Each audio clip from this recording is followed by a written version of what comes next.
This image has been etched into humanity's cultural consciousness since the middle of the last century. A silver spacesuit against a gray background, a clear boot print, and a flag stretched across a wire.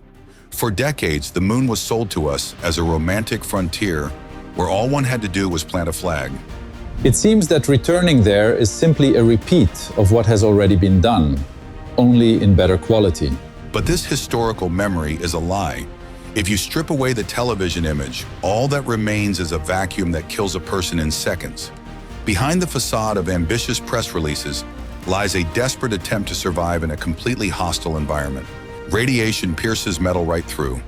Microscopic glass dust wears down titanium hinges in a matter of weeks. Temperature fluctuations cause materials to crack and alter their molecular structure.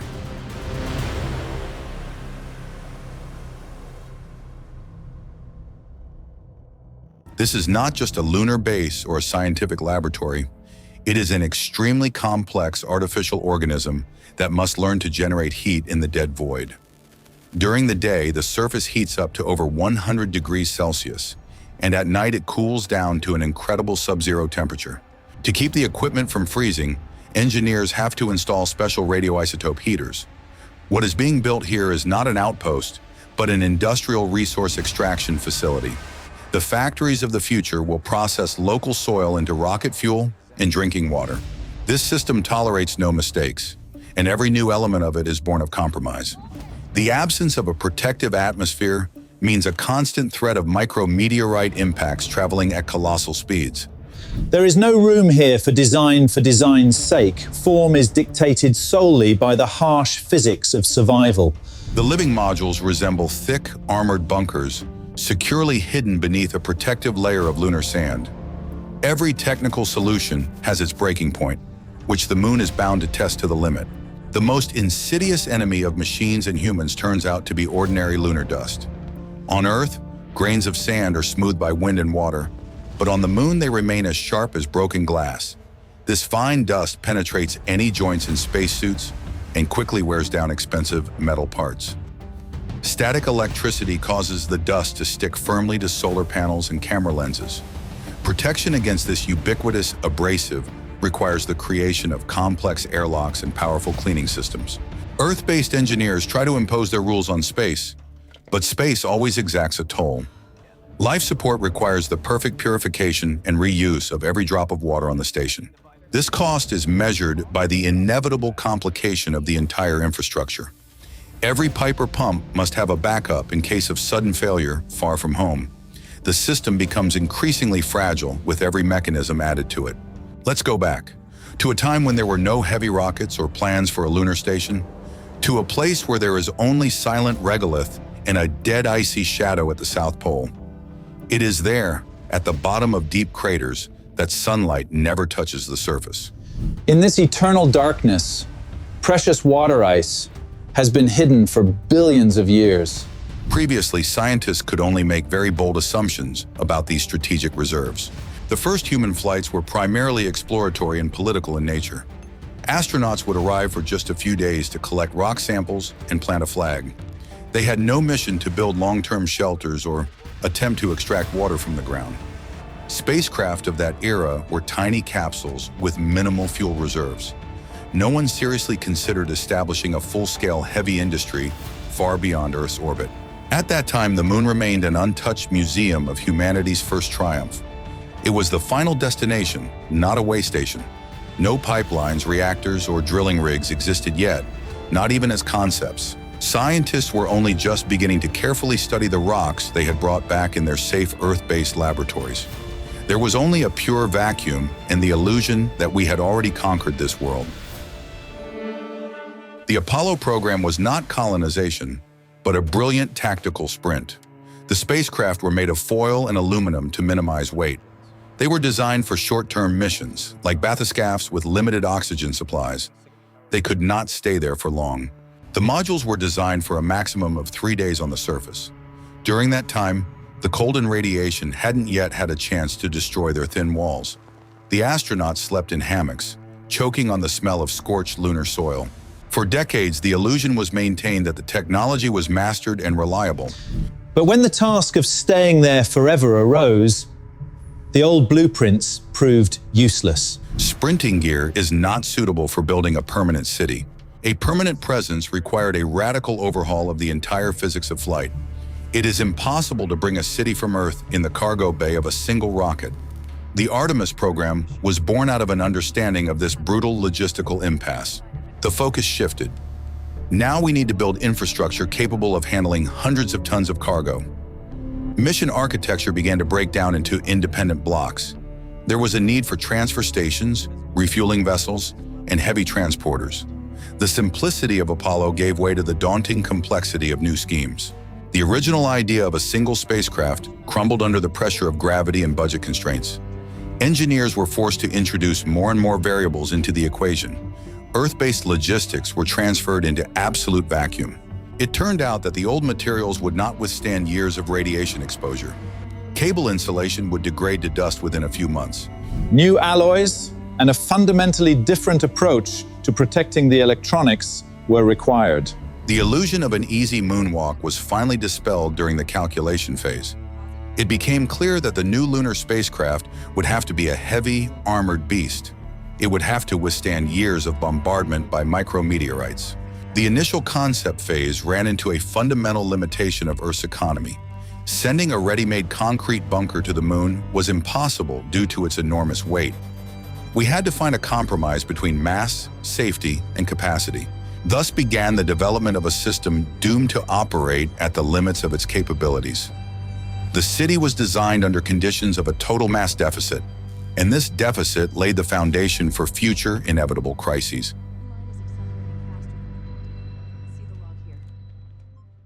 The site chosen for construction was not a flat, equatorial plain. The choice fell on the moon's south pole due to an acute need for resources. Here, on the rims of the craters, the sun shines almost constantly, while eternal darkness reigns at the bottom. Hidden in this darkness is lunar ice, the primary fuel of the future. But the terrain of the South Pole is rugged and hostile.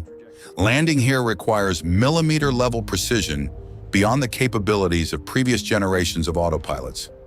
A 1-meter error in navigation means plummeting into a kilometer-wide crater. The place that gives life is at the same time the most dangerous location for a base. The architecture of the first camp was shaped by the dictates of this geography. Solar panels had to be mounted on tall masts to catch the low rays of light.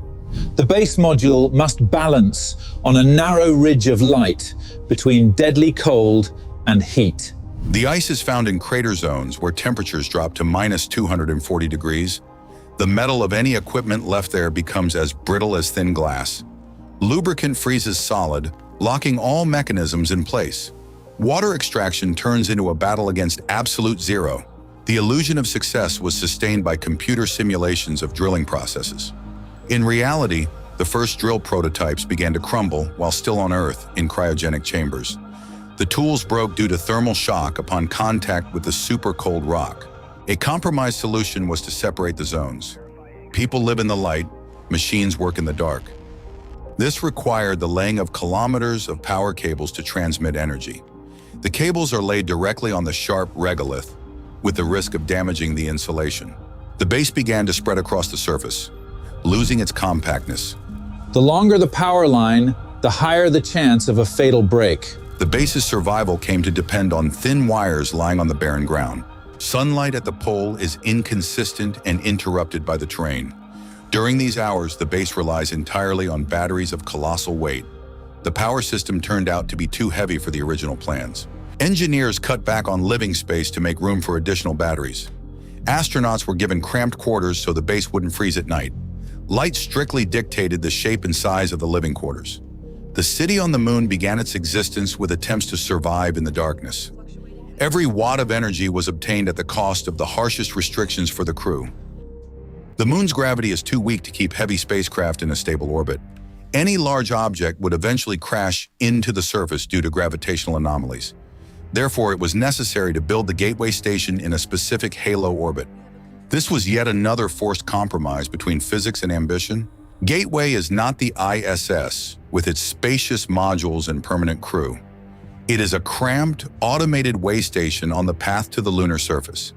It spends much of its time far from the moon, exposed to intense cosmic radiation. Inside the modules, the hum of life support systems is a constant presence. Building the station required the coordination of hundreds of contractors. Each module has its own interface, its own cooling logic, and its own mass. Docking them in deep space is a nightmare with 1,000 variables. Any pressure discrepancy threatens explosive decompression. The illusion of the gateway's durability hides its dependence on supplies from Earth. It has no protection of its own against orbital debris or solar flares. It is a barrel hanging in the void, serving only as a staging base. It produces nothing but schedule delays. Increasing political pressure forced the station's assembly to be rushed. Modules began docking with it before full testing was complete. Temporary solutions became permanent, accumulating hidden technical debt. When logistics failed, the station lay empty for months. Stale air circulated through its corridors, and the pressure slowly dropped. The infrastructure created to save the program itself required saving. To maintain its orbit, the gateway is forced to regularly expend xenon fuel. The engines operate at their limits, compensating for disturbances from the solar wind. Every evasion maneuver inevitably shortens the outpost's lifespan. The crisis grew imperceptibly through minor electronic failures. Radiation slowly but surely degraded the microchips in the onboard computers. The system turned out to be a fragile glass suspension rather than a reliable bridge. Attempts to save the station resulted in the dispatch of repair missions. This ate into the budget allocated for landing modules. The cost of the orbital hub proved too high for the program. The station survived, but turned into a technological anchor. It complicated the architecture to the limit. Delivering cargo to the moon requires enormous amounts of energy. Conventional rockets can only launch tiny capsules to the moon's surface.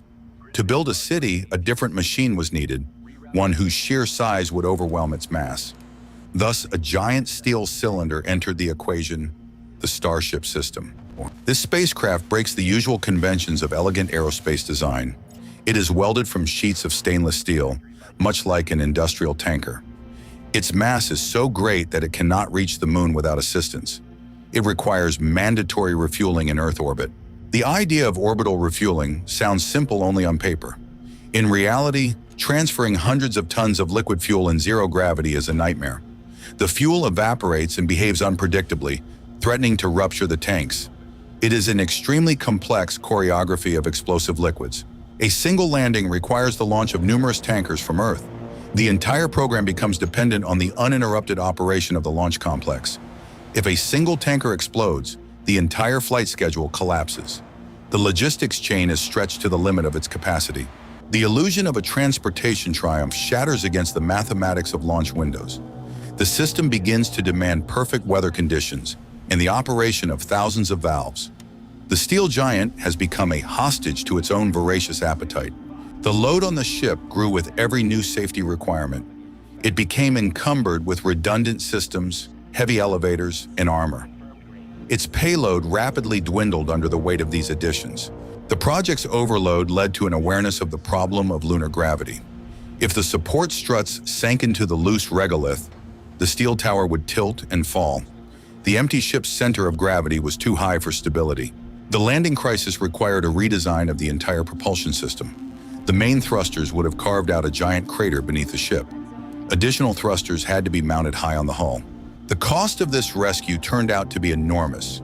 The additional engines consumed mass intended for equipment. The transport ship turned into a complex, unwieldy leviathan. The ship exists as a vulnerable but necessary element of the system. The city receives building materials, becoming dependent on the monster. This lunar dwelling has nothing in common with glass domes. The base's first modules are airtight metal cylinders. Their main task is to maintain internal pressure against the absolute vacuum. The walls are constantly under colossal strain, straining to burst. There is no space inside. Everything is taken up by equipment, pipes, and filters. The air here smells of ozone, machine oil, and clinging lunar dust. The background noise consists of the continuous hum of fans and pumps. Silence within these walls means certain death. The original plan called for deploying inflatable living modules made of Kevlar. They seemed lightweight and durable in simulations. But radiation levels and temperature fluctuations shattered that illusion. Kevlar quickly lost its elasticity and became brittle in the cold. The modules had to be protected with a thick layer of lunar soil.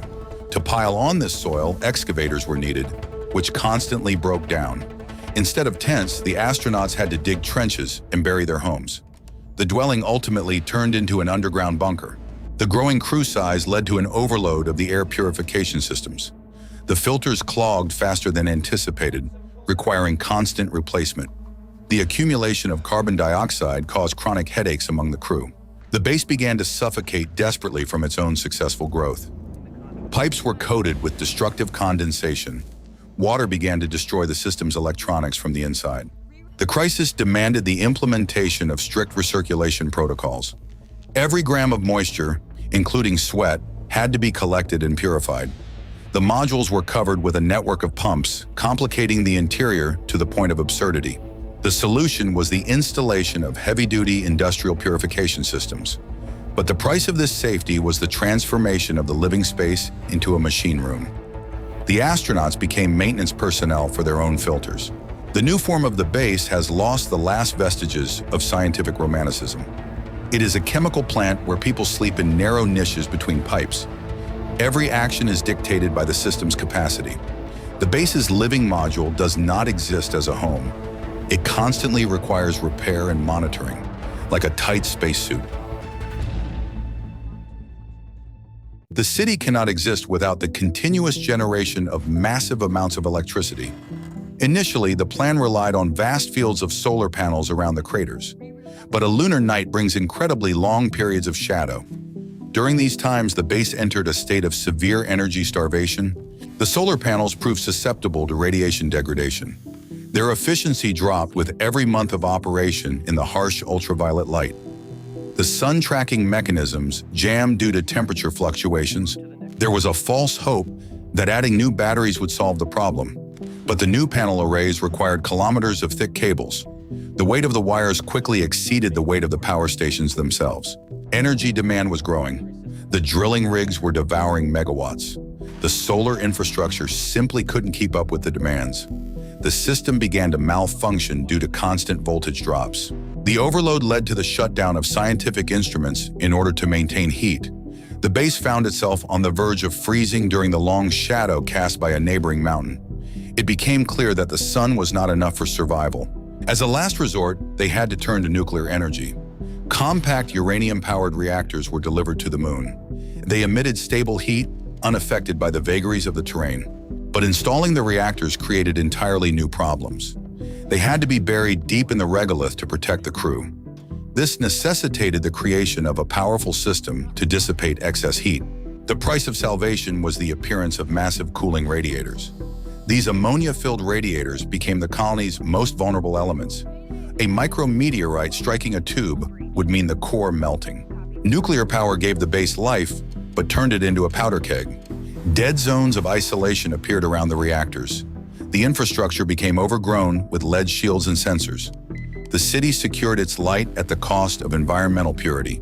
Now it is a radioactive island in the ice.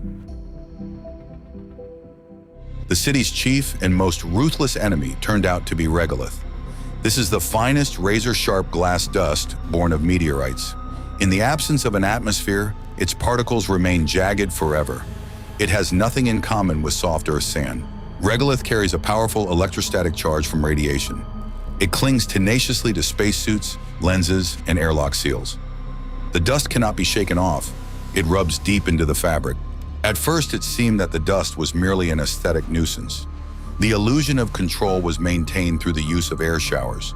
But the sharp particles began to physically cut through the Kevlar at the seams of the spacesuits. Mechanical stress grew exponentially with every spacewalk. Regolith penetrated the sealed bearings, turning the lubricant into an abrasive. Mechanisms ground and jammed right in the middle of shifts. The overload on the filtration systems became critical as dust seeped inside. A thin layer of gray residue covered all surfaces in the living quarters. Microscopic glass particles began to cut into the crew's lungs. The wear crisis led to a shutdown of external operations. The airlock seals were chewed through by regolith. Precious air began to leak out rapidly. The rescue attempt required a redesign of the entire base. Port suits were developed that attached to the outside of the module. A person would enter the spacesuit through a hatch, leaving the contaminated outer layer outside. The price of this change was high. The modules became encumbered with heavy docking nodes. Any damage to the spacesuit from the outside now meant extremely complicated repairs. Freedom was sacrificed for airtightness. People turned into clumsy divers in armored suits. They found themselves firmly tethered to their station's ports. Work speed on the surface plummeted. The lunar city exists in a state of constant war with dust. Every mechanism has a double protective circuit, which makes it heavier. Earth controls the base with a signal delay of 2.5 seconds. In an emergency, these seconds become a deadly chasm. The control center cannot physically operate the machine in real time. Intervention results in jerks and tool breakage. The delay imposes a severe constraint on the entire control system.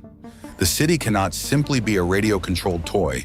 It requires autonomy, but the initial algorithms proved too primitive for the lunar environment. There was an illusion that the crew could compensate for the shortcomings of the automation. People took control of the rovers and landing systems, but micromanaging hundreds of systems led to severe burnout. The psychological and systemic strain on the crew became unbearable. Astronauts slept for 4 hours at a time, fixing cascading errors in the code. The base became too complex for a team of 6 people. The overload peaked during a global communications failure. The base descended into chaos. Life support systems competed with equipment for power. Without instructions from Earth, no one knew which protocol took priority. This isolation proved that the umbilical cord to Earth had become dangerous. Houston could no longer save the astronauts with advice. The base had to save itself. The solution was to transfer control to local industrial servers. Earth was relegated to the status of a remote observer. Control over the machines had finally passed to the machines themselves. The price of this decision was the loss of absolute control over the colony. Algorithms began independently shutting down entire modules to conserve resources. The astronauts found themselves hostages to the logic of cold intelligence. A server failure now meant the complete destruction of the entire base. To protect the computing centers, deep bunkers had to be built. The computer became the most important inhabitant of the lunar city. The modern base is a self-contained digital ecosystem. It lives by its own laws of rhythm and consumption. The base ceased to be a research center and returned to its original function. The romance of the first discoveries was quickly replaced by the harsh daily grind of heavy industry. It became a massive factory producing rocket fuel from ancient lunar ice. Water began to be split into hydrogen and oxygen around the clock using the power of nuclear reactors. The electrolysis process required enormous amounts of energy and the flawless operation of all systems. The city was not built for scientists to live in. It was created as a gas station on the edge of Earth's gravitational well. Launching a heavy rocket from our planet burns thousands of tons of fuel just to reach orbit. The moon's gravity is 6 times weaker, making launches from here incredibly cost-effective and cheap. Heavy spacecraft will launch from here to Mars without having to overcome Earth's gravity. The illusion that the moon is the final destination has finally collapsed. Humanity looked further into the depths of space, using its satellite merely as a convenient stepping stone. Habitable modules gave way to gigantic liquefied gas storage tanks and tall docking masts. Cozy scientific laboratories were quickly converted into austere control centers for managing cargo flows. The infrastructure was completely restructured to provide round-the-clock service for massive interplanetary transit. The base's workload took on an exclusively heavy industrial character. The silence of space was shattered by the constant vibrations from heavy-tracked vehicles and drilling rigs. The takeoffs of the trucks shook the regolith, raising thick clouds of fine abrasive dust. These gray clouds settled on the equipment, forcing the mechanics to work without rest. The sound of the pumps running became the eternal, monotonous background of this metallic world. Expanding the base on the surface had become too dangerous due to the constant threat of disaster. The builders had to urgently revise their initial, ambitious plans for the lunar settlement. Fuel tanks had to be buried deep in the solid rock, creating spacious shafts. A thick layer of lunar basalt served as natural, reliable armor against radiation and potential explosions. the city finally went underground, deeply hiding its main vulnerability from the harsh cosmos. The underground corridors resembled austere technical tunnels more than the dwellings of pioneers.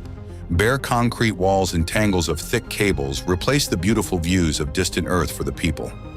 There were no windows in these deep bunkers, and light was provided only by bright industrial lamps. People went months without seeing real stars, spending long shifts beneath the surface. Robotic manipulators had completely replaced humans in all dangerous work areas. Going outside in spacesuits had become an unjustifiable risk due to the high frequency of rocket launches. The crew was left with only the role of remote operators in safe armored bunkers. Specialists controlled heavy machinery via monitor screens using complex joysticks. Humans gradually became completely superfluous on the surface of their own space base. The lunar city survived in this harsh environment, but it ceased to be a real city forever. There was no longer any room in it for a normal life or ordinary human joys. Its heavy machinery was severely worn, the pipes were covered with microcracks, and the servers were operating at their limit. It had become a ruthless conveyor belt of expansion. This is a story about how ambition clashes with gravity. The infrastructure grows, consuming resources and becoming so complex that it reaches a state of fragility. We force this base to function in defiance of radiation and common sense. We expend colossal resources to sustain life in a place that resists our intrusion. Lunar ice has become the fuel blood of a new logistics system. The true reality is hidden in radioactive regolith and humming pipes. This Leviathan forgives no weakness and will never become a home. Take another look at the familiar image of the white spacesuit and the flag. Now you know it's an advertising poster concealing an industrial mechanism. And as long as the pumps pumping fuel for Mars keep running, the illusion of our control will continue.